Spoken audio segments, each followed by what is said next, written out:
My name is Gerry Dorrian. I have no financial interest with any LASIK-related anything that I'm aware of.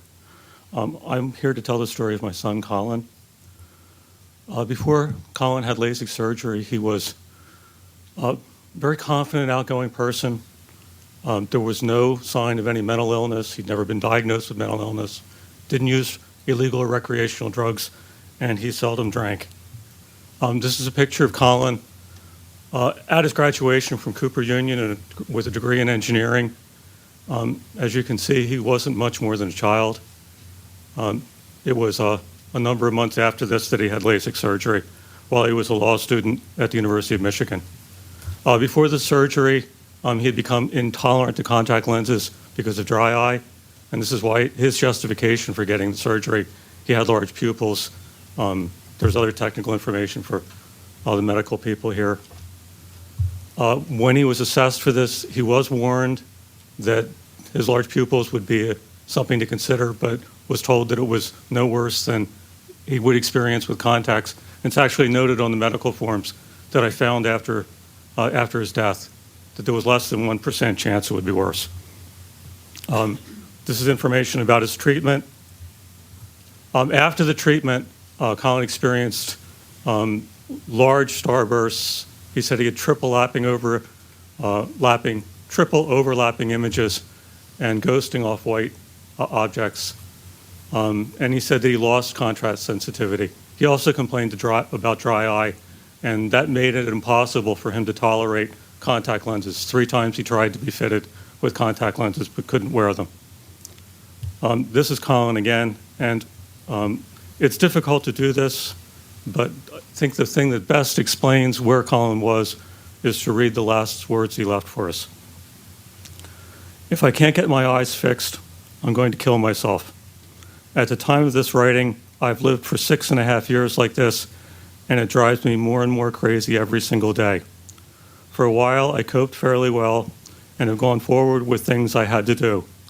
But this problem has kept me from enjoying life the way I used to. Every single thing I look at, more or less throughout the entire day, looks ugly and confusing to me. I just cannot accept the fact that I'm supposed to live like this. It may not make much sense to someone who's not experienced these symptoms, but I'm rotting from the inside out. I have other problems like most people do. In fact, I might tend towards the depressive side naturally, who knows. But this is something else. As soon as my eyes went bad, I fell into a deeper depression than I had ever experienced, and I never really came out. I could get down about things before, but I always had my health to rely on. Without that, just getting by is not enough. I can't continue living without my responsibility, my esteem, and my happiness. There's nothing at all ennobling or enlightening about suffering. The more I live with this problem, the more it will warp me and the more hateful and bitter I'll become.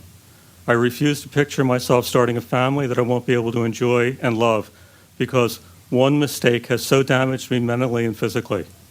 It seems reasonable at this point to say that if this problem doesn't get resolved by the end of the summer, it never will. I've put up with this long because killing myself would be such a blow to those who love me. But I can't and won't continue facing this horror anymore. I'm sorry for that. I'm sorry for what I've done to you guys, my family and friends.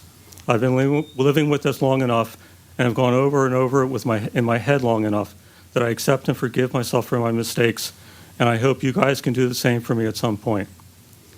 If it seems to have come out of nowhere, know that I've been keeping my counsel on this for a long time.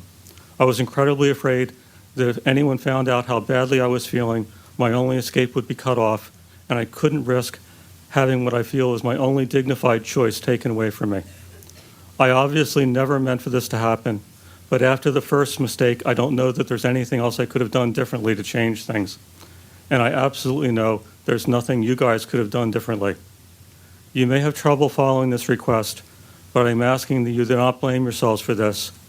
I made a choice 6 years ago, and I lived with that choice for as long as I could, until one day I decided I simply couldn't take it any longer.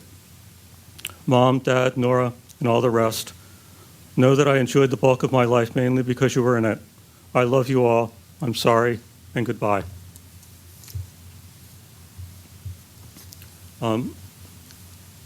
these are purely my observations as a layperson.